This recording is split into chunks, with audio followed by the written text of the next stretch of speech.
Thank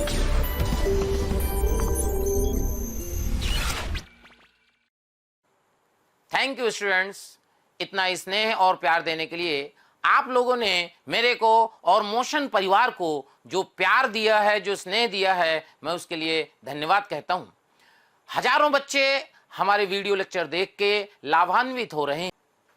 बेटा, आप सभी बच्चों से रिक्वेस्ट है कि डिस्क्रिप्शन बॉक्स में जाइए और लिंक को क्लिक करिए और फ्री में अपना रजिस्ट्रेशन मोशन में सुनिश्चित करिए। साथ ही साथ जिन बच्चों को डाउट सॉल्विंग और स्टडी मटेरियल की भी सुविधा चाहिए, वो लिंक पे जाएं और क्लिक करें और प्रीमियम कोर्स के लिए अप्लाई कर सकते हैं। बेटा, गुड आफ्टरनून, फिर से हम लोग मिल गए।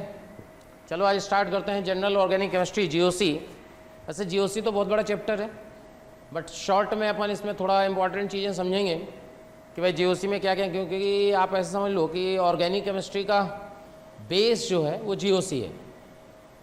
सो जीओसी में सबसे पहले अपन स्टार्ट करते हैं। देखिए, शॉर्ट में ही समझना पड़ेगा क्योंकि टाइम कम है। जीओसी तो वैसे तो आपको बताएं 10-12 लेक्चर पढ़ाने चाहिए जीओसी में, लेकिन अब क्या समय की कमी है, इसलिए शॉर्ट में थोड़ा सा जो इंपॉर्टेंट चीज़ें हैं वो समझेंगे हम लोग। तो सबसे पहले अपन बात करते हैं electron displacement effect. Electron displacement effect में सबसे पहले होता है इंडक्टिव इफेक्ट। इंडक्टिव इफेक्ट क्या होता है, अगर थोड़ा सा आइडिया लगाएं कि भाई यार इंडक्टिव इफेक्ट क्या है,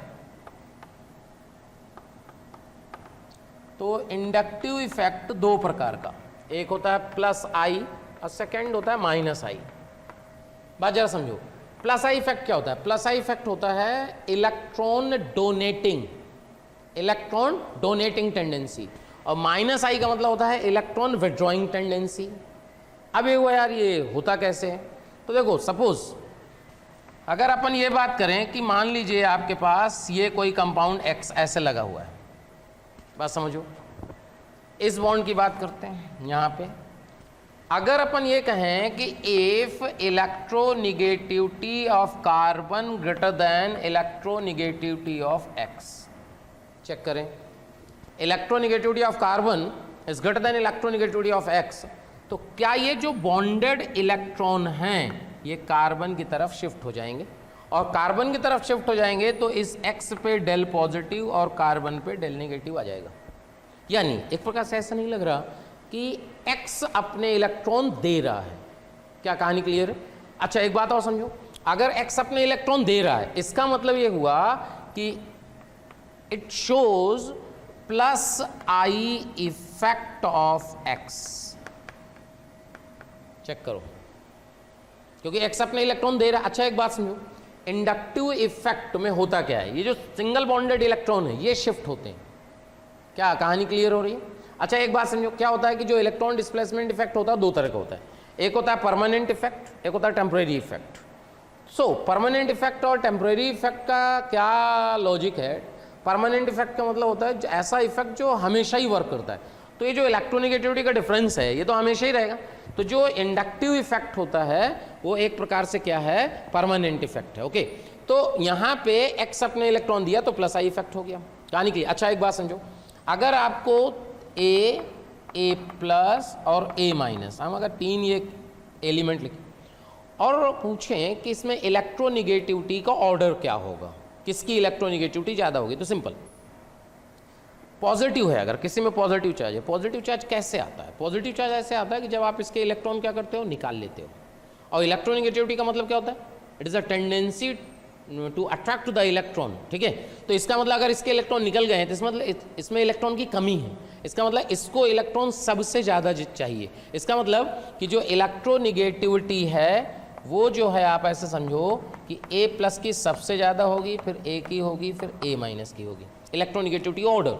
सो ए प्लस की सबसे ज़्यादा है, यानी पॉजिटिव चार्ज अगर होगा तो इलेक्ट्रॉन को खींचने का पावर, विड्रॉ करने का पावर ज़्यादा होगा।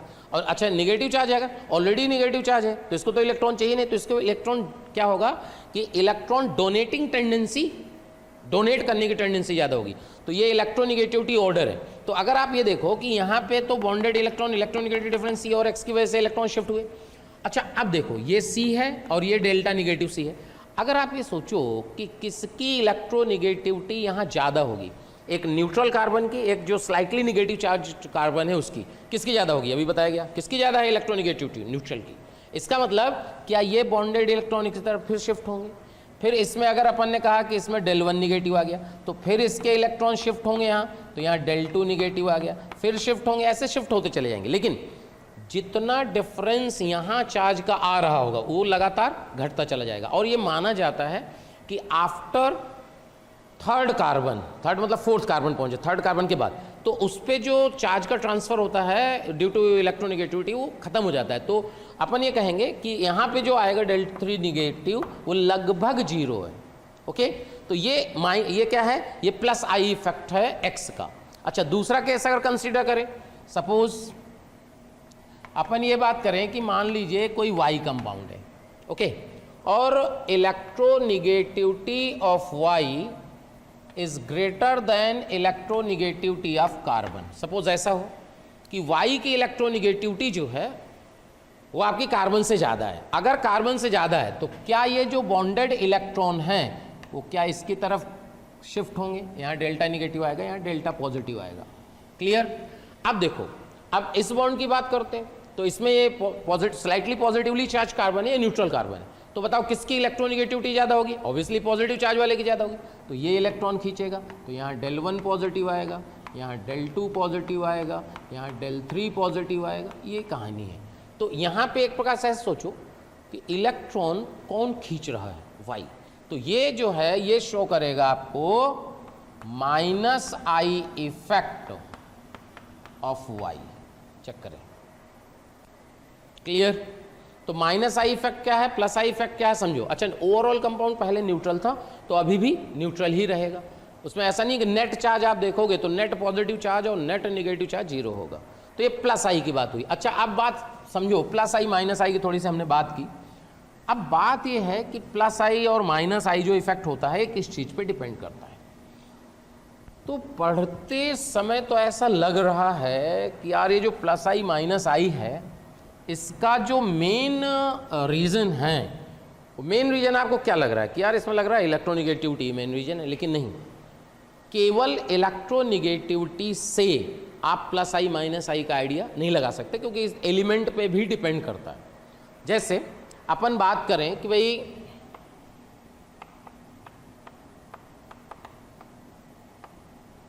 Decreasing order of plus I effect, अगर decreasing order of plus I effect की बात करें कि यार प्लस आई इफेक्ट किसका होगा, तो देखो होता क्या है कि जनरली जितने भी एल्काइल ग्रुप हैं like methyl, ethyl, propyl, butyl, isobutyl, ये सारे जो हैं क्या शो करते हैं? प्लस आई।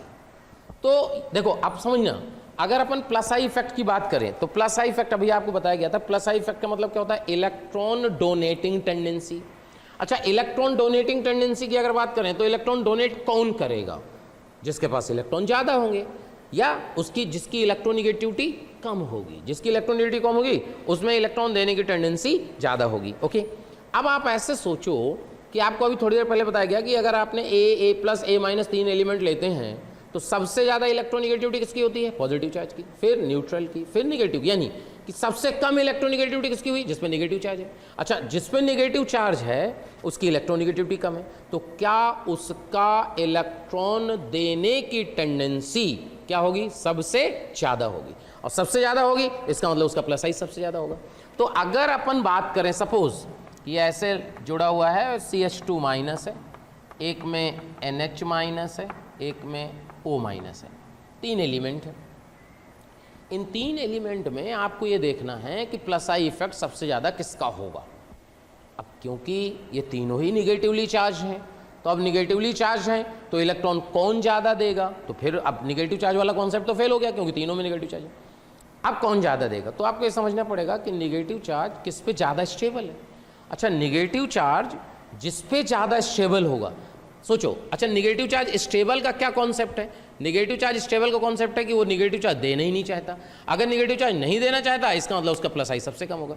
अच्छा, निगेटिव चार्ज कैसे देखोगे? देखो, कार्बन, नाइट्रोजन, ऑक्सीजन, ये सेकेंड पीरियड एलिमेंट है, इनका साइज लगभग बराबर है।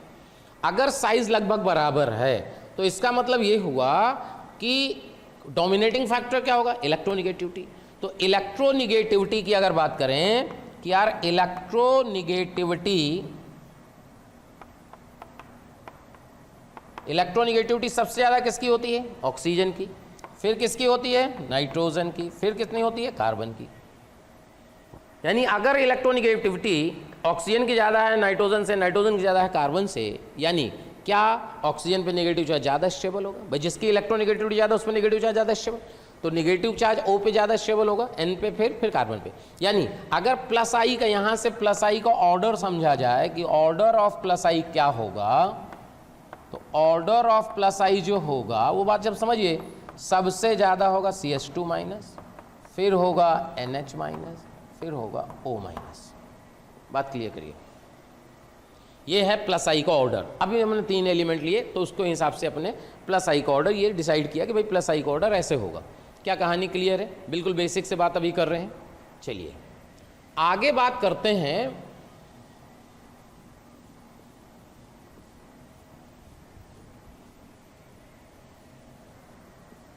बात जरा समझिए। इसके बाद अपन बात करते हैं, तो ऑर्डर लिखते हैं। भाई अपन ने कहा भाई CH2 माइनस सबसे ज़्यादा, फिर NH माइनस, फिर O माइनस, फिर CO माइनस। बात जरा समझिए। फिर आएगा ये ग्रुप टर्शी। टर्शी वाले के इलेक्ट्रॉन देने की टेंडेंसी ज़्यादा होगी। अच्छा, ऐसा कुछ लोगों को लगता है ऐसा क्यों हुआ? ऐसा इसलिए हुआ कि कार्बन और हाइड्रोजन में इलेक्ट्रोनिगेटिविटी किससे ज़्यादा है? कार्बन की। कार्बन पे नेगेटिव चार्ज आएगा, इस कार्बन पे आएगा, तो ओवरऑल इस कार्बन पे नेगेटिव चार्ज टेंडेंसी क्या हो गई? बढ़ गई, तो देने की टेंडेंसी बढ़ गई। इसके बाद अपन बात करेंगे, ये देखिए, फिर इसके बाद ये आएगा, फिर इसके बाद CD3 and then CH3 then H। देख लीजिए, CD3 और CH3 में याद रख लीजिएगा, CD3 का प्लस आई इफेक्ट CH3 से ज़्यादा होता है। क्या भाई कहानी क्लियर है? तो ये ओवरऑल जो है प्लस आई इफेक्ट का ऑर्डर है कि भाई प्लस आई इफेक्ट अपन कैसे कैसे समझ रहे हैं। अच्छा, प्लस आई इफेक्ट जो अपन ने समझा, उसके बाद आपको इसका एप्लीकेशन समझ में आएगा कि भाई क्या क्या करना है, क्यों पढ़ रहे हैं। अगर अपन माइनस आई की बात करें कि डिक्रीजिंग ऑर्डर ऑफ माइनस आई,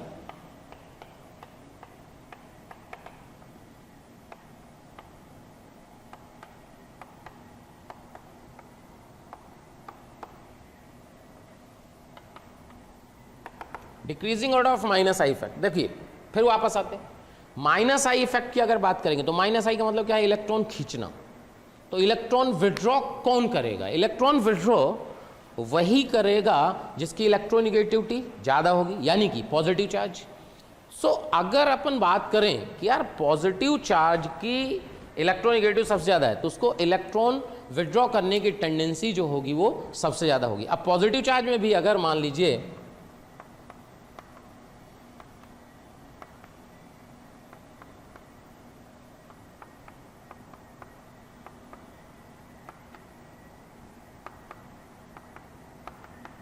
बात जरा समझिए, इंपॉर्टेंट क्वेश्चन हो सकता है। NR3 प्लस और NH3 प्लस में किसकी इलेक्ट्रॉन विड्रॉ करने की टेंडेंसी ज़्यादा होगी? अब देखो, अगर आपने इसमें, क्योंकि इंपॉर्टेंट है भाई ध्यान समझिएगा, अगर इसमें आपने जरा सा भी गलत तरीके से सोचा तो आपका आंसर गलत हो जाएगा। अब इसमें है क्या? देखिए यहाँ पे क्या हो रहा है कि यहाँ R एक एल्काइल ग्रुप है, मिथाइल, इथाइल, प्रोपाइल, कुछ भी हो सकता है। तो ऐसे समझो, ऐसे गलत, इसमें क्या है कि गलत करने का तरीका भी है और सही करने का तरीका भी है।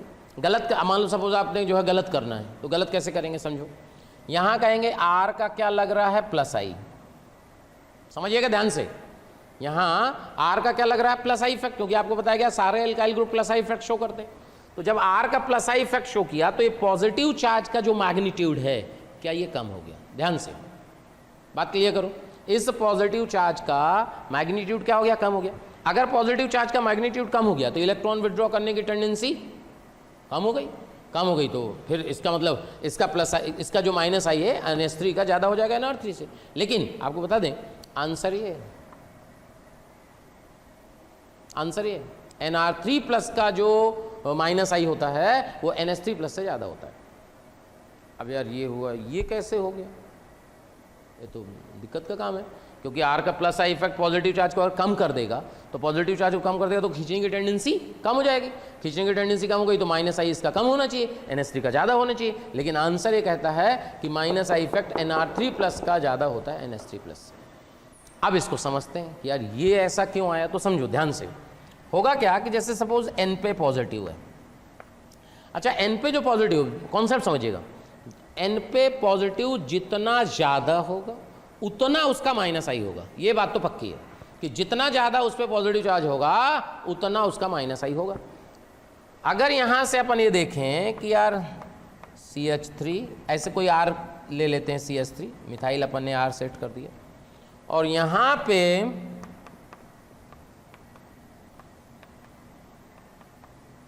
ये बात जरा समझिए, ये अपन ने सेट किया।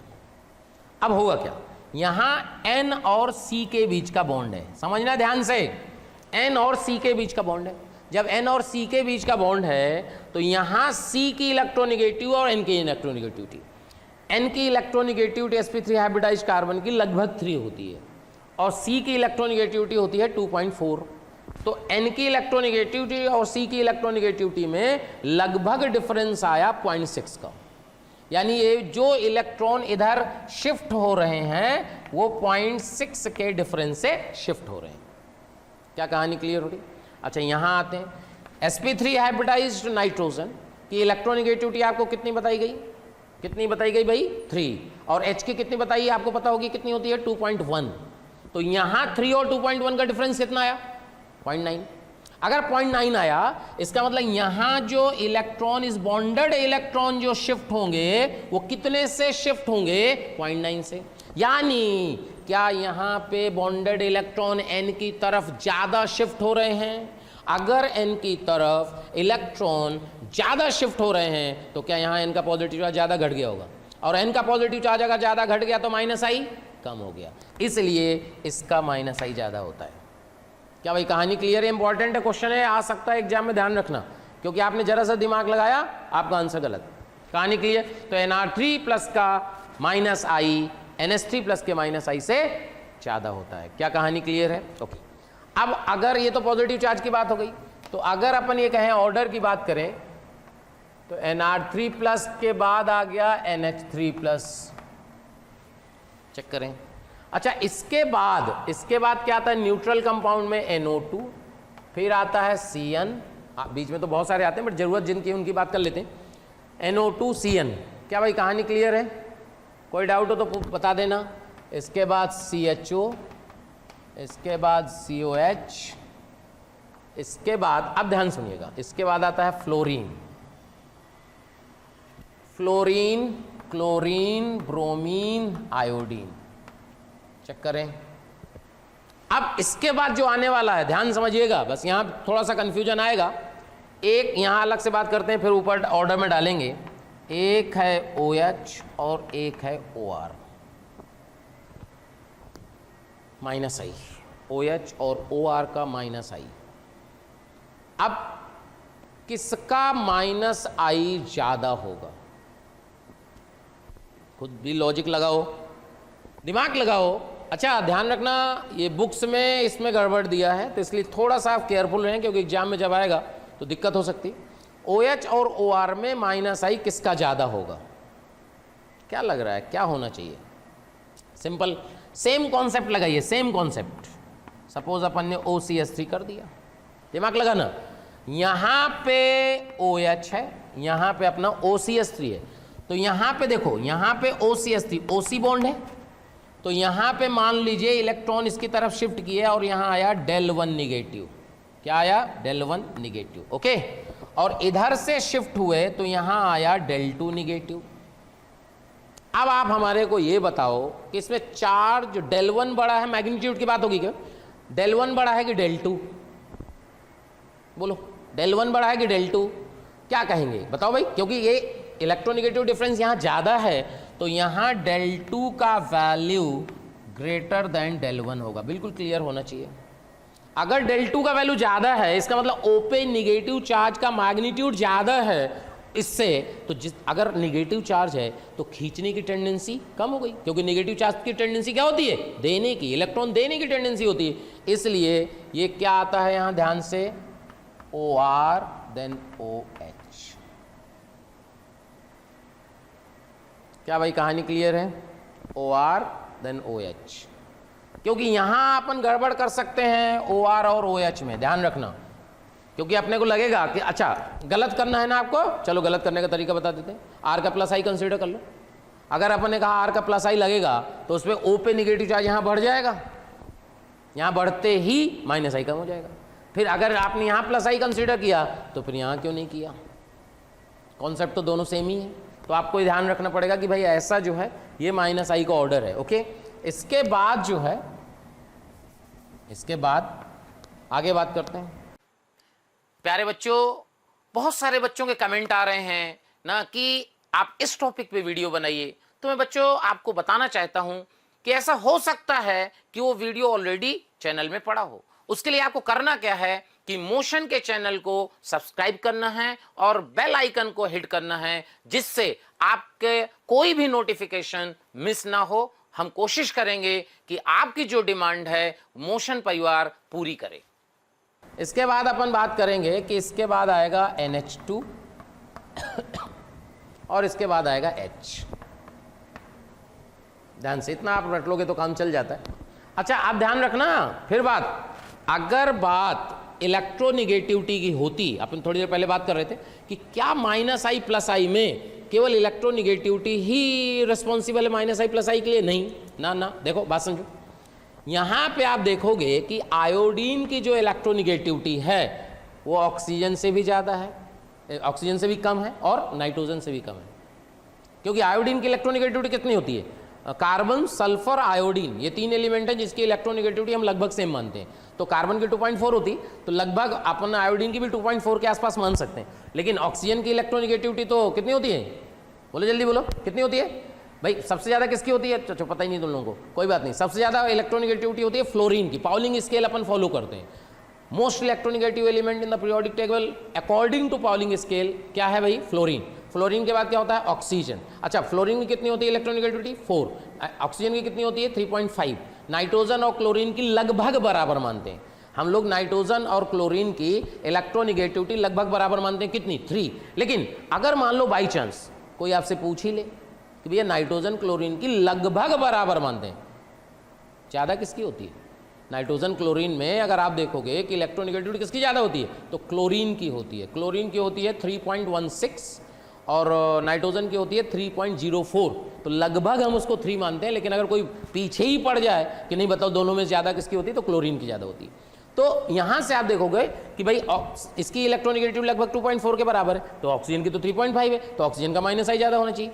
क्या भाई, माइनस आई ऑक्सीजन का ज़्यादा होना चाहिए, लेकिन ऐसा होता नहीं है, क्योंकि इसका रीजन केवल इलेक्ट्रोनिगेटिविटी नहीं है। होता क्या है एग्जैक्टली में, क्या होता है कि जो कनेक्टेड एलिमेंट है उस पर कितना चार्ज आ रहा है उस पर भी डिपेंड करता है। जैसे अपन ने कहा कि भाई अगर OR लगा दिए तो OR OC की इलेक्ट्रोनिगेटिव डिफरेंसेस पे निगेटिव चार्ज आ जाएगा, और निगेटिव चार्ज आते ही उसकी इलेक्ट्रॉन खींचने की जो विड्रॉइंग की जो टेंडेंसी है वो घट जाती है।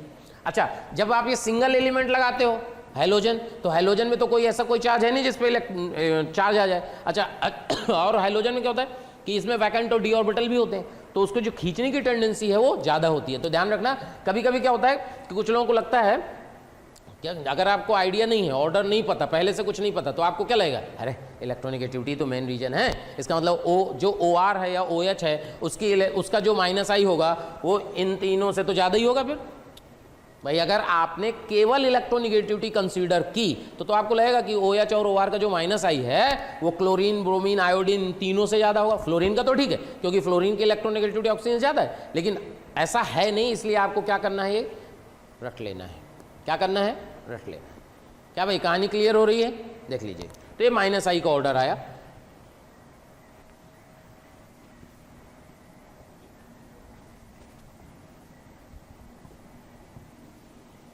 अच्छा कभी कभी क्या होता है कि इस तरह क्वेश्चन आ जाता है,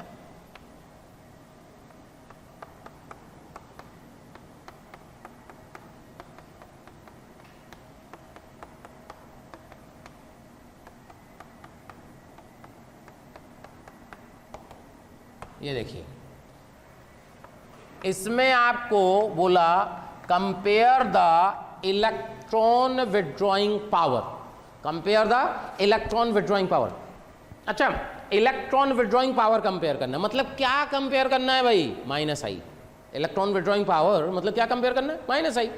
अगर इनमें अपने को माइनस आई कंपेयर करना है, अब देखो ध्यान से सुनना, फिर अगेन इंपॉर्टेंट क्वेश्चन, देखो माइनस आई देखना है, तो इस पे अपने को माइनस आई का मतलब होता है कि पॉजिटिव चार्ज जितना होगा उतना माइनस आई ज्यादा होगा।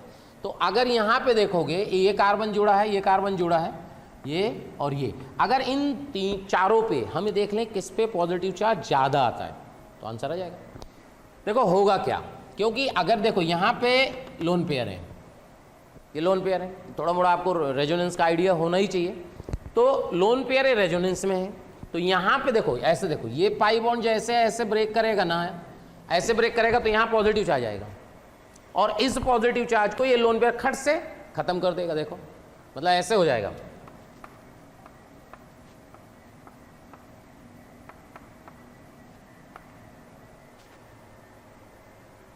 देख लीजिए, ये यहाँ गया, यहाँ पॉजिटिव आया, Cl का लोन पेयर कोऑर्डिनेट किया, इस तरह आ गया। एक्चुअली में मन तो बहुत है कि आपको पूरा पढ़ा दिया जाए, लेकिन क्या टाइम लिमिट की वजह से अपन पूरा जीओसी बात नहीं कर सकते, इसलिए बीच बीच में अपने को यूज करना पड़ेगा, क्योंकि अपने पास लेक्चर कम है। वैसे तो टाइम मिलेगा तो कभी बात करेंगे। तो यहाँ पे अपन बात की है कि भाई ऐसा हो गया कि भाई Cl लोन पेयर कोऑर्डिनेट किया, तो इसका मतलब पॉजिटिव खत्म हो गया। अच्छा, दूसरा इधर देखिए आप, इसके लिए क्या होगा कि यहाँ O negative double bond NH2 plus, इसी तरह इसमें हो जाएगा, इसी तरह इसमें हो जाएगा, यानी चारों में पॉजिटिव चार्ज खत्म हो रहा है। अब ये देखना है कि पॉजिटिव चार्ज ज्यादा किस में होगा, तो ध्यान रखना Cl हैलोजन, हैलोजन एक स्पेशल कैटेगरी में आता है। अगर Cl, देखो Cl का माइनस आई, अभी अपने बताया कि भाई Cl का तो माइनस आई होता है। अगर Cl, ध्यान से, अगर Cl का माइनस आई है और यहाँ Cl का लोन पेयर रेजोनेंस में भी है, अच्छा कभी कभी क्या होता है कि उसको दो चीज़ें होती हैं, एक होता है लोकलाइज्ड लोन पेयर, एक होता है डीलोकलाइज्ड लोन पेयर। तो लोकलाइज्ड का मतलब होता है कि लोन पेयर रेजोनेंस में नहीं है, और डीलोकलाइज्ड का मतलब होता है लोन पेयर रेजोनेंस में है। ऐसे भी क्वेश्चन आता है कि कहाँ कहाँ रेजोनेंस है, बहुत आसान है, जहाँ लोन पेयर है या नेगेटिव चार्ज पॉजिटिव चार्ज, उसको डबल मान लो, डबल सिंगल डबल, अगर कॉन्जुगेशन आ रहा है तो रेजोनेंस में। तो कभी भी हैलोजन का अगर लोन पेयर रेजोनेंस में है तो ध्यान रखना दो फैक्टर आ गए, एक रेजोनेंस भी आ गया और एक माइनस आई, माइनस, तो दोनों परमानेंट इफेक्ट है। तो हमेशा माइनस आई का वैल्यू रेजोनेंस से ज़्यादा होता है, यानी रेजोनेंस से क्या कर रहा है, इलेक्ट्रॉन दे रहा है, रेजोनेंस से क्या कर रहा है, इलेक्ट्रॉन दे रहा है, और माइनस आई से क्या करेगा, खींचेगा। और आपको क्या बताया, इन केस ऑफ हैलोजन, ध्यान से, in case of halogen minus I का वैल्यू रेजोनेंस से ज्यादा होता है। यानी रेजोनेंस से क्या होता है, रेजोनेंस से इलेक्ट्रॉन खींच भी सकता, दे भी सकता, लेकिन इस केस में तो इलेक्ट्रॉन क्या कर रहा है, दे रहा है, इलेक्ट्रॉन दे रहा है, और माइनस आई से क्या करेगा, इलेक्ट्रॉन खींचेगा। तो बताओ नेट क्या करेगा, खींचेगा, नेट क्या करेगा, खींचेगा। तो अगर नेट खींचेगा तो इस कार्बन पे पॉजिटिव बढ़ाएगा या घटाएगा, समझना पड़ेगा। इस कार्बन पे जो पॉजिटिव होगा वो बढ़ाएगा या घटाएगा, बताओ जल्दी बताओ, क्या करेगा, घटाएगा या बढ़ाएगा, जल्दी बोलो, बढ़ाएगा। पॉजिटिव क्या करेगा, बढ़ाएगा, क्योंकि क्या कर रहा है, इलेक्ट्रॉन खींच रहा है। अगर इलेक्ट्रॉन खींच रहा है Cl, तो क्या पॉजिटिव चार्ज बढ़ेगा। अच्छा, पॉजिटिव चार्ज कार्बन में बढ़ा तो जिस से जुड़ा हुआ है क्या उसके इलेक्ट्रॉन खींचेगा, यानी माइनस आई को बढ़ा देगा। इसमें क्या होता है, इसमें रेजोनेंस यानी देने का इफेक्ट है और माइनस आई है, बट प्लस जो इलेक्ट्रॉन डोनेटिंग टेंडेंसी है वो ज़्यादा होती है। केवल हैलोजन में होता है जिसमें माइनस आई का वैल्यू रेजोनेंस से ज़्यादा होता है, बाकी सब में नहीं होता। तो इसका मतलब हुआ कि अगर अपन इलेक्ट्रॉन विड्रॉइंग का माइनस आई और ऑर्डर ऑफ माइनस आई की बात करेंगे, ऑर्डर ऑफ माइनस आई, तो सबसे ज़्यादा होगा COCl, सबसे ज़्यादा। अच्छा, अब इन तीनों में बात करते हैं, वो तो आगे निकल गया, इन तीनों बात करते हैं। देखो, एक N का लोन पेयर रेजोनेंस में जा रहा है, एक O का लोन पेयर रेजोनेंस में जा रहा है। अब बताओ, इलेक्ट्रॉन देने की टेंडेंसी एन की ज़्यादा होगी या ओ की ज़्यादा होगी, समझना पड़ेगा भाई। एन ज़्यादा, देखो एन और ओ में साइज में कोई डिफरेंस नहीं है, सेकेंड पीरियड एलिमेंट है। तो क्या चेक करते हैं, अगर हम ध्यान सुनना, फिर से एक इंपॉर्टेंट बात बताते हैं, along the period along the group अलग अलग चीज़ें। जब हम अलोंग द पीरियड जाते हैं तो पीरियड का मतलब आपने कहा भाई सेकेंड पीरियड की बात हो रही है। सेकेंड पीरियड में क्या होता है, सेकेंड पीरियड में साइज में डिफरेंस आता है या नहीं आता, आपने को समझना पड़ेगा। जैसे जैसे मान लो आपने नाइट्रोजन लिया, नाइट्रोजन में कितने इलेक्ट्रॉन होते हैं, 7। फिर उसके बाद आपने ऑक्सीजन लिया, ऑक्सीजन में कितने इलेक्ट्रॉन होते हैं, 8। अभी 1 इलेक्ट्रॉन उसी में ऐड हुआ सेकेंड पीरियड में, तो साइज में कोई फर्क थोड़ी ना आएगा, लेकिन पीरियोडिक टेबल में आएगा वो। तो पीरियोडिक टेबल में तो साइज ही कंपेयर करना था, तो अलग चीज़ है। लेकिन अगर हम ऑर्गेनिक की बात करेंगे तो अलोंग द सेम पीरियड हम ये मानेंगे कि साइज ऑलमोस्ट कांस्टेंट रहता है। तो अलोंग द पीरियड, कभी भी अगर अलोंग द पीरियड की बात हो, क्या कंसीडर कर लो, इलेक्ट्रोनेगेटिविटी। अगर कभी भी अलोंग द पीरियड की बात हो तो क्या कंसीडर कर लो, इलेक्ट्रोनेगेटिविटी। और अगर अलोंग द ग्रुप की बात हो तो ग्रुप में समझो, जैसे आपने कहा भाई कि ग्रुप की बात करते हैं, नाइट्रोजन, नाइट्रोजन के जस्ट बाद आता है फास्फोरस, तो नाइट्रोजन तो सेकंड पीरियड में और फास्फोरस थर्ड पीरियड में, यानी क्या हुआ, मेन शेल चेंज हो गया। तो शेल चेंज होने से साइज बहुत बढ़ता है। तो जब कभी हम अलोंग द ग्रुप की बात करेंगे तो हमेशा कंसीडर करेंगे साइज की। क्या कंसीडर करेंगे, साइज। जब कभी अलोंग द पीरियड की बात होगी क्या कंसीडर करेंगे, इलेक्ट्रोनेगेटिविटी। दिमाग में बैठा लो, अलोंग द ग्रुप क्या कंसीडर करेंगे, जल्दी बोलो जल्दी, क्या कंसीडर करेंगे, साइज। अलोंग द पीरियड क्या कंसीडर करेंगे, इलेक्ट्रोनेगेटिविटी। बस इतना दिमाग में बैठाओ। तो यहाँ पे इनके साइज में कोई डिफरेंस नहीं है, लेकिन इलेक्ट्रोनेगेटिविटी में डिफरेंस है। तो नाइट्रोजन और ऑक्सीजन में अगर बात करो तो किसकी इलेक्ट्रोनेगेटिविटी ज़्यादा है, थोड़ी देर पहले बताई गई थी, किसकी ज़्यादा है भाई, ऑक्सीजन की। अच्छा, इलेक्ट्रोनेगेटिविटी का मतलब क्या है, इलेक्ट्रोनेगेटिविटी का मतलब होता है इलेक्ट्रॉन खींचने की टेंडेंसी। तो ऐसे सोचो कि इलेक्ट्रॉन खींचने की टेंडेंसी, इलेक्ट्रोनेगेटिविटी का मतलब होता है, आप दूसरे शब्दों में अगर देशी भाषा में समझें तो इलेक्ट्रोनेगेटिविटी का मतलब होता है इलेक्ट्रॉन लविंग। इलेक्ट्रॉन को, अब हिंदी इसकी देख लेना तुम लोग ना, इलेक्ट्रॉन लविंग का मतलब क्लियर हो रहा है कि इलेक्ट्रॉन को प्यार करने वाला। तो जो जिसको प्यार करेगा वो देगा थोड़ी ना। तो इसका मतलब हुआ कि अगर ये एलिमेंट में ऑक्सीजन इलेक्ट्रॉन लविंग ज़्यादा है तो क्या ये O अपने लोन पेयर देना नहीं चाहेगा। उसके रेस्पेक्ट में अगर N की बात करें तो N जल्दी दे देगा। रेस्पेक्ट की बात हो रही है, अगर कार्बन से रेस्पेक्ट में बात करोगे तो नाइट्रोजन की ज़्यादा हो जाएगी। लेकिन नाइट्रोजन ऑक्सीजन में ऑक्सीजन की इलेक्ट्रोनेगेटिविटी क्या है, ज़्यादा, तो ऑक्सीजन को इलेक्ट्रॉन डोनेट करने की टेंडेंसी है कम। इसका मतलब अगर इसकी ज़्यादा है, इसका मतलब यहाँ पॉजिटिव चार्ज तुरंत खत्म हो जाएगा। तो इसका मतलब इसका माइनस आई इससे कम हो गया। अब इन दोनों में बात करो, इन दोनों में बात करें तो देखो इसका जो O का लोन पेयर है वो इधर भी जा रहा है और इधर भी जा रहा है, दोनों साइड रेजोनेंस में। लेकिन एट अ टाइम देखोगे तो, क्योंकि दोनों जगह बटा, तो एट अ टाइम देखोगे तो इसका इलेक्ट्रॉन देने की टेंडेंसी कम हो जाएगी। तो इसका मतलब हुआ कि जो माइनस आई का ऑर्डर है वो एक प्रकार से एसिड डेरिवेटिव है भाई, ये लो, ये एनहाइड्राइड का ज़्यादा होगा। फिर जो है इसका होगा, माइनस आई का ऑर्डर है ना, माइनस आई का ऑर्डर इसका हो गया।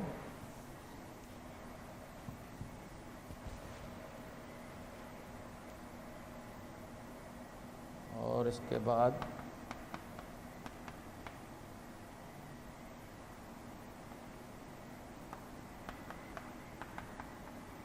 एक बार फिर से चेक कर लेते हैं।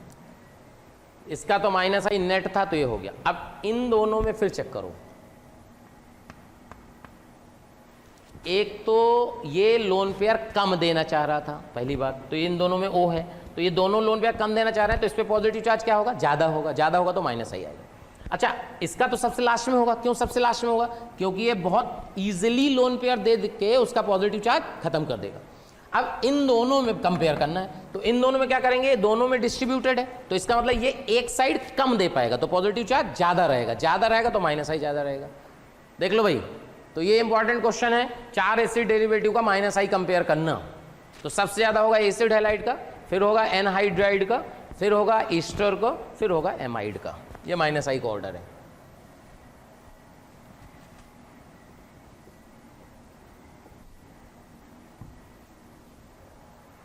अच्छा, और समझें, अगर मान लो सपोज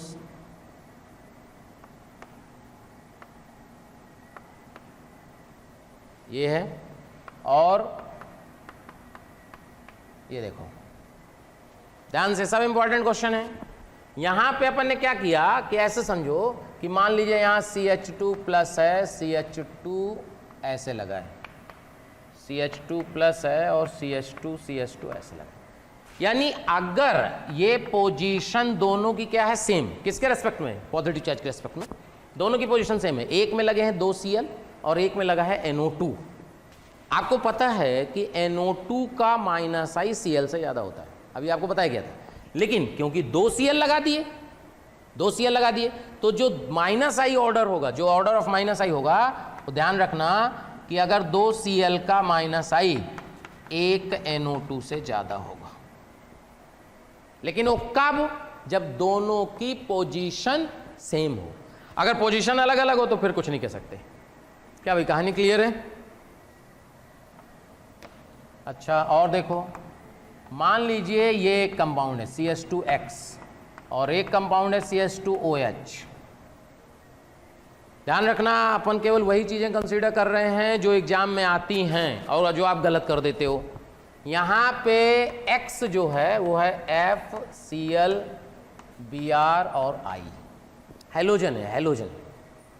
OH तो क्लियर है।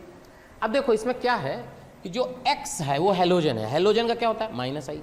अच्छा, बॉन्डेड तो ये कार्बन है। अच्छा, आपको बिगिनिंग में बताया कि जो एल्काइल ग्रुप है उसका क्या होता है, प्लस आई। अगर एल्काइल ग्रुप का प्लस आई इफेक्ट लगेगा, एल्काइल ग्रुप का प्लस आई, तो इसका प्लस आई, हेलोजन का माइनस आई। तो एक कह रहा है मैं इलेक्ट्रॉन दूंगा, एक कह रहा है मैं खींचूंगा। ये तो फिर क्या हो गया, पावर की बात हो गई भाई, रस्सी वाला हो गया। रस्सी एक इधर खींच रहा है, एक उधर खींच रहा है, तो जिसमें ज़्यादा दम होगा वो खींच ले जाएगा। तो आपको ये क्या, अच्छा एक बात समझो, ज़्यादा दम होगा ये कैसे पता चलेगा, ये नहीं पता चलेगा। वो फिर ऐसे कैसे रटना है, क्योंकि ऐसे कैसे आप ये तो एक्सपेरिमेंटल ऑर्डर है, बिना आप पता किए आप ये बता ही नहीं सकते कौन खींचेगा। तो आपको क्या करना है, ये आपको भगवान का प्रसाद समझ के रट लेना है कि CH2X जो है हमेशा net minus I effect show करेगा।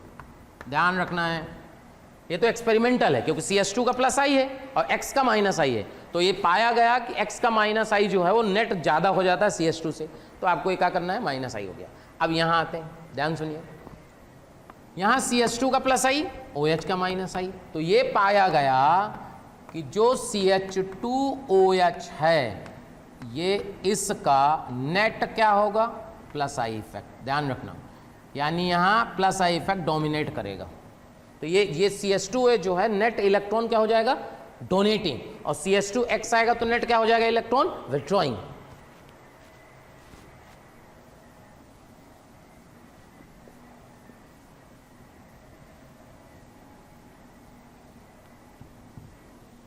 क्या भाई, इंडक्टिव इफेक्ट का आइडिया लगा कि भाई इंडक्टिव इफेक्ट क्या होता है ना। इसके बाद और आगे बात करते हैं, थोड़ी थोड़ी बात करेंगे, फिर क्वेश्चन करेंगे, क्योंकि बहुत डिटेल में नहीं बता सकते।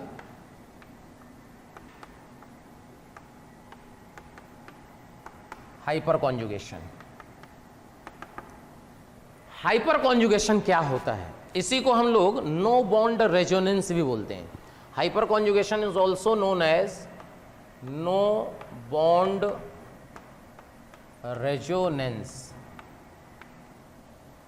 नो बॉन्ड रेजोनेंस होता क्या है, जनरली हाइपर कॉन्जुगेशन पाया जाता है पॉजिटिव चार्ज कार्बोकैटायन के केस में। तो होता क्या है, बात जरा समझिए, सपोज ये कंपाउंड है, ये देखो ये पॉजिटिव चार्ज है, इसके रेस्पेक्ट में जो कार्बन है उसे बोलते हैं अल्फा कार्बन। क्या बोलते हैं, अल्फा कार्बन। और इससे लगे हुए हाइड्रोजन को बोलते हैं alpha hydrogen. Clear, alpha carbon, alpha hydrogen. तो हाइपर कॉन्जुगेशन के लिए रिस्पॉन्सिबल कौन होता है, अल्फा हाइड्रोजन। अगर अल्फा हाइड्रोजन है तो इसमें हाइपर कॉन्जुगेशन होगा, और नहीं है तो नहीं होगा। अब देखना, बात जरा समझिएगा क्या होता है एग्जैक्टली में। यहां CH2 प्लस है, यहां पे ये बात समझिए, क्या होता है, बॉन्ड ब्रेकिंग की बात करते हैं। बॉन्ड ब्रेकिंग जो होती है दो प्रकार से होती है, एक होती है बॉन्ड ब्रेकिंग होमोलाइसिस और एक होती है हेट्रोलाइसिस। होमोलाइसिस बॉन्ड ब्रेकिंग क्या होती है, जिसमें हम क्या करते हैं, बॉन्ड को ब्रेक करते हैं और जो उसका कंट्रीब्यूशन होता है उसे दे देते हैं। लाइक CH बॉन्ड जो बना वो कैसे बना, C का एक इलेक्ट्रॉन, कार्बन का एक इलेक्ट्रॉन, मतलब हाइड्रोजन का एक इलेक्ट्रॉन, तो अगर इसको ब्रेक करेंगे तो एक इलेक्ट्रॉन इसको मिलेंगे, एक इलेक्ट्रॉन इसको मिलेंगे, तो उसको क्या बनते हैं, फ्री रेडिकल। ये बोलते हैं होमोलाइसिस। हेट्रोलाइसिस क्या होता है कि उसमें हेट्रोलाइटिकली ब्रेक करते हैं, जिसकी इलेक्ट्रोनिगेटिविटी ज़्यादा होती है उस पर आ जाता है नेगेटिव और जिसकी कम होती है उस पर आ जाता है पॉजिटिव। तो पॉजिटिव निगेटिव डेवलप होते हैं due to heterolytic bond cleavage और radicals are develop due to homolysis bond cleavage. Okay, तो यहां पे अगर हम इस बॉन्ड की हेट्रोलाइसिस करा दें, चेक करना भाई, इस बॉन्ड की क्या करा दें, हेट्रोलाइसिस। अगर आप इस बॉन्ड की हेट्रोलाइसिस कराओगे तो किस पे पॉजिटिव आएगा, किस पे निगेटिव आएगा, जिसकी इलेक्ट्रोनिगेटिविटी ज़्यादा उस पर निगेटिव, जिस पे कम उस पर पॉजिटिव। तो कार्बन हाइड्रोजन में किसकी इलेक्ट्रोनिगेटिविटी ज़्यादा है, कार्बन की, तो कार्बन पे क्या आएगा, निगेटिव, हाइड्रोजन पे क्या आएगा, पॉजिटिव। और जैसे ही यहाँ निगेटिव आया ये पॉजिटिव से कंबाइन करके डबल बॉन्ड बना लेगा। यानी कहने का मतलब ये, प्यारे बच्चों, अगर आपको हमारी वीडियोस पसंद आ रही हों तो उनको लाइक और शेयर करें, जिससे जरूरतमंद बच्चों तक वो वीडियो पहुंच सके। और मैं बच्चों ये कहना चाहता हूं कि आप जब वीडियोस देखें तो उसमें कमेंट जरूर लिखें, क्योंकि एक एक कमेंट, आपका एक कमेंट मेरी पूरी टीम को मोटिवेशन देता है। इसलिए आपसे रिक्वेस्ट है बेटा कि कमेंट जरूर करें। कि CH2 double bond CH plus, check करें, चेक करो, इसको क्यों हम नो बॉन्ड रेजोनेंस कह रहे हैं, सोचो, क्योंकि सन्नाटा है। देखो यहां तो बॉन्ड है ही नहीं, बॉन्ड है ही नहीं, तो इसलिए इसका नाम है नो बॉन्ड रेजोनेंस। ये सब हाइपोथेटिकल स्ट्रक्चर है। तो इसका मतलब इस तरह के कितने हाइपर कॉन्जुगेशन होंगे, 3 भाई, एक बार आपने ये तोड़ा, एक बार ये तोड़ोगे, एक बार ये तोड़ोगे, यानी हाइपर कॉन्जुगेशन जो होगा वो किस पे डिपेंड करेगा, अल्फा हाइड्रोजन पे। और इसको बोलते हैं हाइपर कॉन्जुगेटेड स्ट्रक्चर या नो बॉन्ड रेजोनेटिंग स्ट्रक्चर। ये क्या है, हाइपर कॉन्जुगेटेड स्ट्रक्चर और no bond resonating structure. Check कर लीजिए, क्लियर। तो जितने, यानी कि number of hyper conjugated structure की बात करें, अगर अपन ये बात करें, number of no bond resonating structure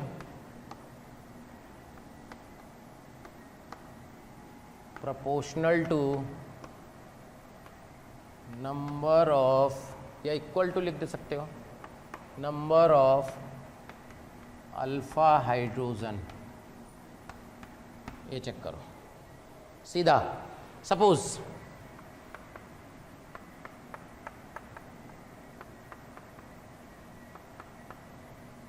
check करो क्या कहेंगे,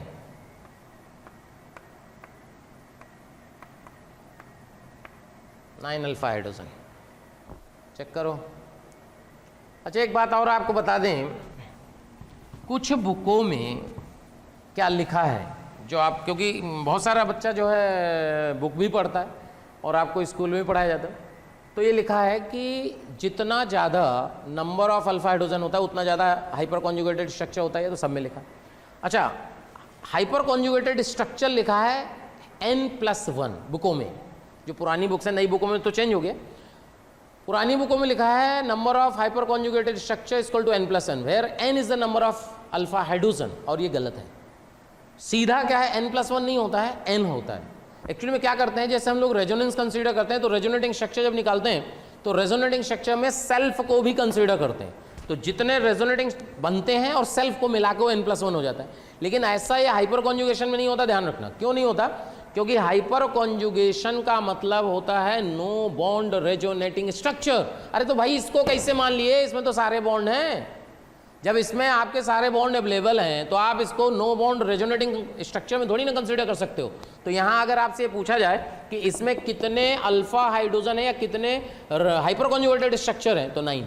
ये आईआईटी का क्वेश्चन है, ये क्वेश्चन आईआईटी में पूछा था।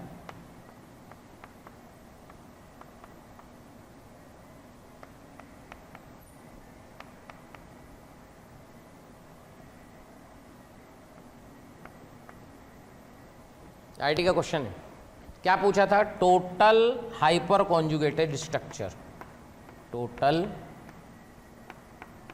Hyper conjugated structure.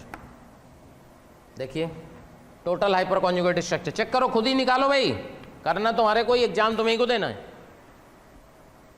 चेक करते हैं कि टोटल हाइपर कॉन्जुगेटेड स्ट्रक्चर कैसे निकालते हैं। आपको क्या बताया गया? टोटल हाइपर कॉन्जुगेटेड स्ट्रक्चर निकालने के लिए क्या चेक करना है? अल्फा हाइड्रोजन, ये कार्बन, इससे कनेक्टेड कार्बन सारे अल्फा होते हैं, जो भी इससे जुड़ा है। तो यानी अगर तुमसे कहा जाए कि अल्फा कार्बन कितने हैं, तो 3 है। अल्फा कार्बन कितने हैं? 3। इससे कनेक्टेड ये, इससे कनेक्टेड ये, इससे कनेक्टेड ये। अच्छा, जो अल्फा कार्बन है उससे कनेक्टेड क्या निकाल लो? हाइड्रोजन, तो अल्फा हाइड्रोजन आ जाएंगे। तो यहां कितने हैं? 3 अल्फा हाइड्रोजन। बोलो भाई यहां कितने हैं? 2 अल्फा हाइड्रोजन। बोलो इसमें भी 1 है, 1 अल्फा हाइड्रोजन। बोलो तो यानी टोटल कितने हो गए? 6। क्या कहानी क्लियर हुई? देख लो भाई, तो हाइपर कॉन्जुगेटेड स्ट्रक्चर निकालना आ गया आपको, ध्यान से।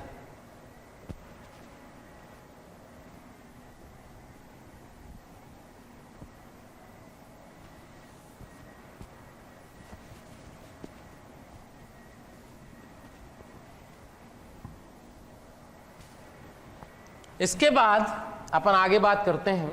हाइपर कॉन्जुगेशन समझ में आया? अब देखो जो हाइपर कॉन्जुगेशन है,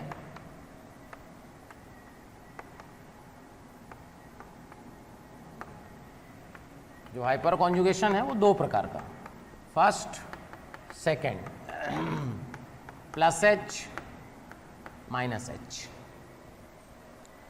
अभी हुआ +H क्या होता है, -H क्या होता है। तो यार देखो +H और -H की बात करें कि किस हाइपर कॉन्जुगेशन को हम +H कहेंगे, किस हाइपर कॉन्जुगेशन को हम -H कहेंगे। बहुत आसान सा तरीका है। देखो एक बात समझो, अभी आपको बताया गया, ध्यान से, अगर बात समझ में आ जाए तो तुरंत आंसर आ जाएगा। जो आप बॉन्ड ब्रेक करते हो, हेटेरोलाइसिस किए, हेटेरोलाइसिस किए तो यहाँ पे पॉजिटिव, यहाँ पे नेगेटिव आया, नेगेटिव पॉजिटिव डबल बॉन्ड बनाया, तो इससे स्ट्रक्चर आपने थोड़ी देर पहले बनाया था।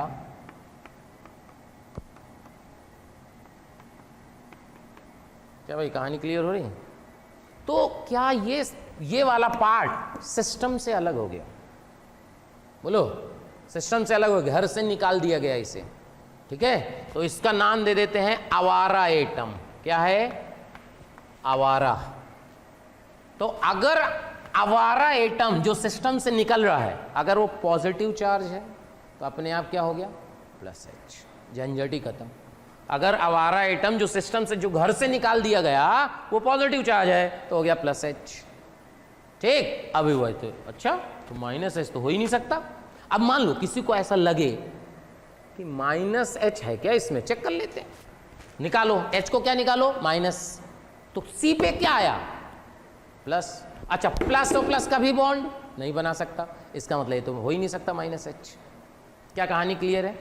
+H की क्लियर। अच्छा -H समझो, -H क्या होगा देखना।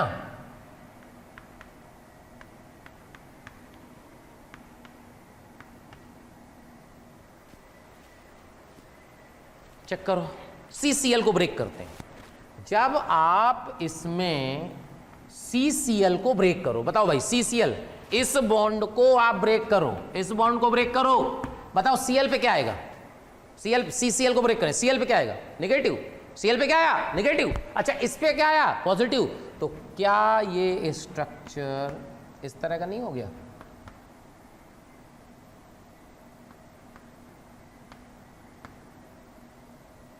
चेक करें, चेक करो जल्दी से। तो यहां से ये जो आवारा एटम है, क्या ये निगेटिव चार्ज हो गया? घर से कौन निकला? निगेटिव। इसका मतलब ये हो गया it is a minus H effect. क्या कहानी क्लियर हुई? तो माइनस एच और प्लस एच क्लियर हो गया भाई। माइनस एच प्लस एच क्या होता है?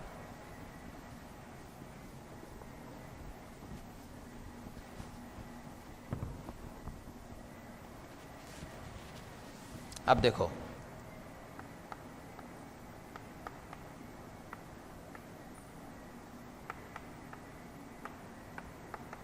हाइपर कॉन्जुगेशन इन एल्कीन,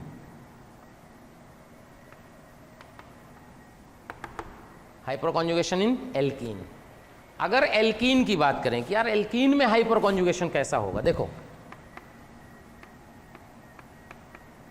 एथीन, ऐसे क्वेश्चन आते हैं, 4 ऑप्शन दे देगा, बोलेगा किस कंपाउंड में हाइपर कॉन्जुगेशन है, तो हाइपर कॉन्जुगेशन के लिए रिस्पॉन्सिबल कौन?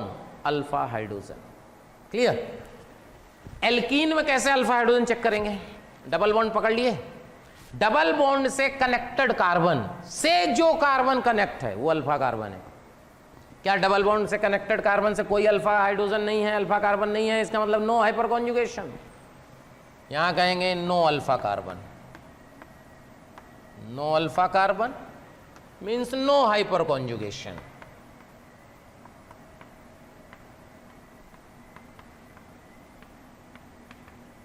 क्या भाई कहानी क्लियर है?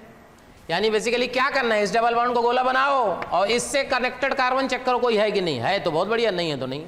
जैसे सपोज अपन ने कहा हम लेते हैं प्रोपीन, ये ले लिए प्रोपीन, प्रोपीन लिए, डबल बॉन्डेड वाले को सिस्टम में ले आओ, ये दोनों अपने घर के आदमी हैं, इससे जो जुड़ा है ये है अल्फा कार्बन। क्या हो गया भाई? ये अल्फा कार्बन।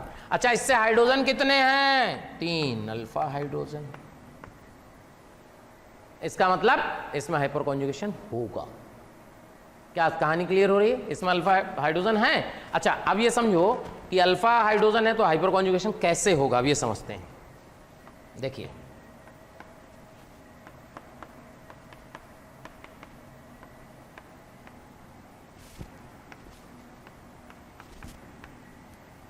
ये बात समझिए, यहां पे अगर अपन बात करें कि यहां पे क्या हो रहा है, अगर अपन देखें कि अल्फा हाइड्रोजन तो ये है, क्या इस बॉन्ड की अगर हम, ध्यान समझिएगा, इस बॉन्ड की अगर हम हेट्रोलाइसिस कराएं, क्या कराएं? हेट्रोलाइसिस, H पे क्या आएगा? जल्दी बोलो। पॉजिटिव। H पे क्या आएगा? पॉजिटिव। C पे क्या आएगा? निगेटिव। C पे निगेटिव, और ये बॉन्ड यहां ब्रेक कर गया, ये देखो, तो ये पाई बॉन्ड यहां शिफ्ट किया, यहां निगेटिव, यहां क्या है? पॉजिटिव। यहां पे क्या आया था? निगेटिव, तो निगेटिव पॉजिटिव डबल बॉन्ड। यानी क्या ये स्ट्रक्चर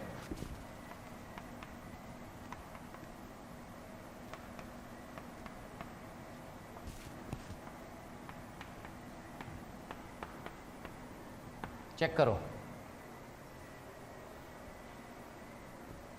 बताओ पहले, प्लस एच है माइनस एच है? जल्दी बोलो। Plus H. आवारा क्या है? प्लस एच हो गया। तो इस तरह के कितने स्ट्रक्चर बनेंगे? 3। एक बार इसको तोड़े, एक बार इसको तोड़ेंगे, एक बार इसको तोड़ेंगे, यानी क्या यहां कहेंगे 3 hyper conjugated structure, 3 hyper conjugated structure. क्या कहानी क्लियर हो रही है? देख लो भाई, बहुत आसान है।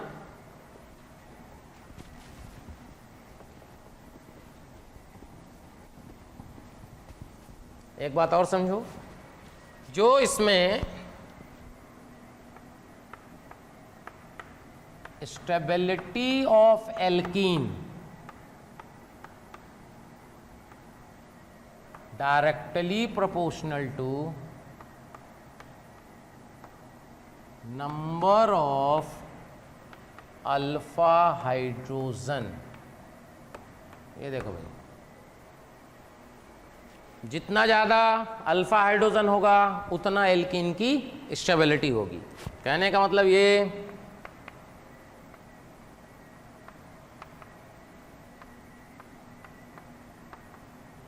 देखिए मोस्ट स्टेबल एल्कीन, कितने अल्फा हाइड्रोजन? 12। देखो 12 समझ आ रहे हैं?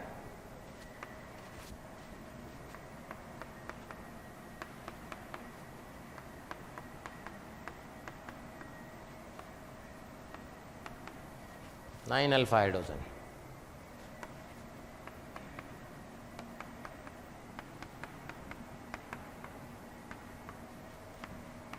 सिक्स अल्फा हाइड्रोजन,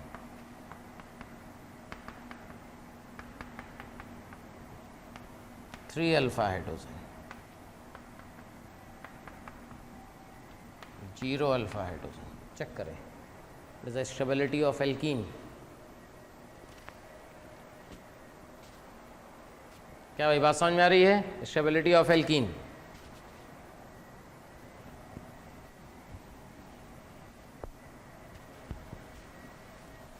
नोट कर लिए? अच्छा, एक बात और,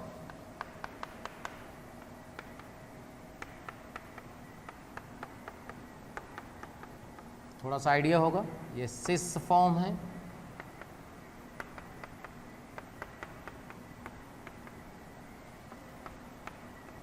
ये ट्रांसफॉर्म है,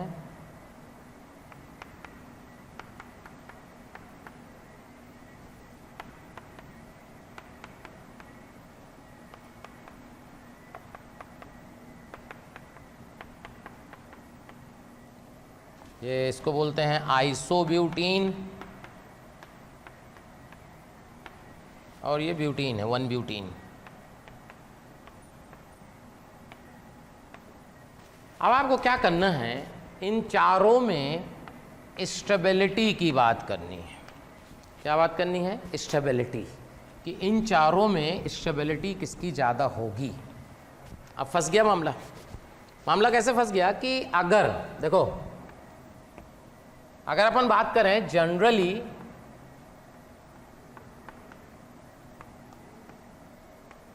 ट्रांस एल्कीन जो होती है वो ज़्यादा स्टेबल होती है सिस एल्कीन से, जनरली है, ध्यान रखना।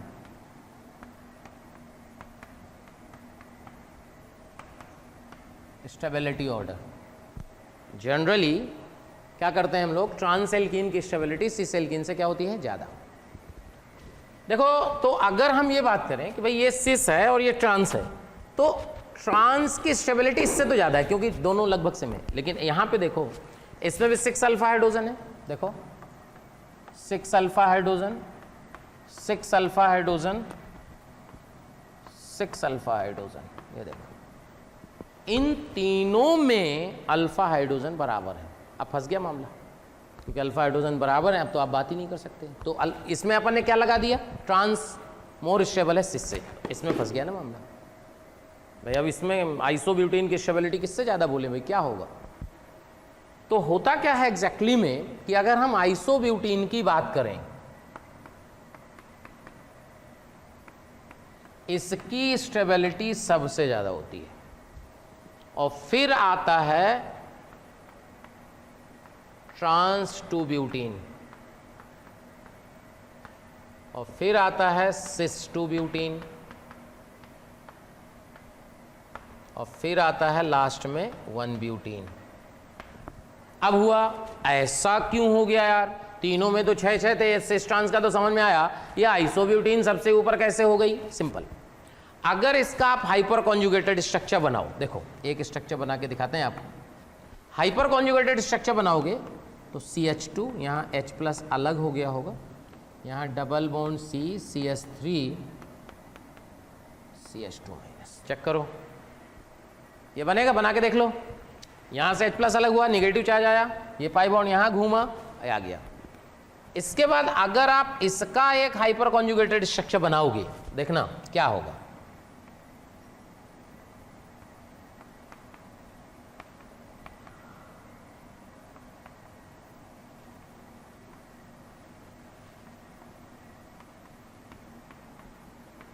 चेक करो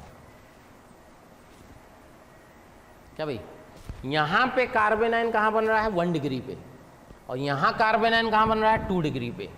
तो अगर हम इसका नाम दे दें A1 और इसका दे दें B1, चेक करो, तो जो स्टेबिलिटी है वो B1 की और A1 में, A1 किसकी ज़्यादा स्टेबिलिटी है, A1 की, क्योंकि 1 डिग्री कार्बन आयन है, ज़्यादा स्टेबल है। ये 2 डिग्री कार्बन आयन है, अनस्टेबल है। तो A1 की स्टेबिलिटी B1 से ज़्यादा है, इसलिए ये इसमें हाइपर कॉन्जुगेशन क्या हो रहा है, ज़्यादा हो रहा है, इसलिए ज़्यादा स्टेबल है। क्या समझ में आया? यहां फिर समझो, A1 is more stable then B1, A1 is more stable than B1. This means in isobutene more hyperconjugation takes place. Therefore, the stability of isobutene is greater than the stability of trans-2-butene, and we know that trans-2-butene is more stable than cis-2-butene. क्या भाई, कहानी clear है? आराम से देख लो। तो ये stability of alkene कैसे निकालते हैं, इसका तरीका है। क्लियर है भाई? पैकअप, ठीक है भाई? तो अगली क्लास में मिलेंगे। फिर आपको बता दें, आप अपने सजेशन सुझाव जरूर दीजिए, उसके लिए अपना नंबर शेयर कर देते हैं। जो लोग नए, पिछली क्लास में अपने नंबर दिया था, लेकिन मान लीजिए कुछ लोग बच्चे नए आए हों, तो इस नंबर पे आप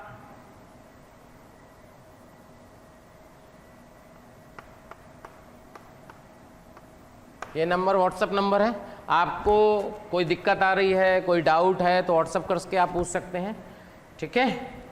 तो अगली क्लास में मिलेंगे फिर। चलो बाय बाय।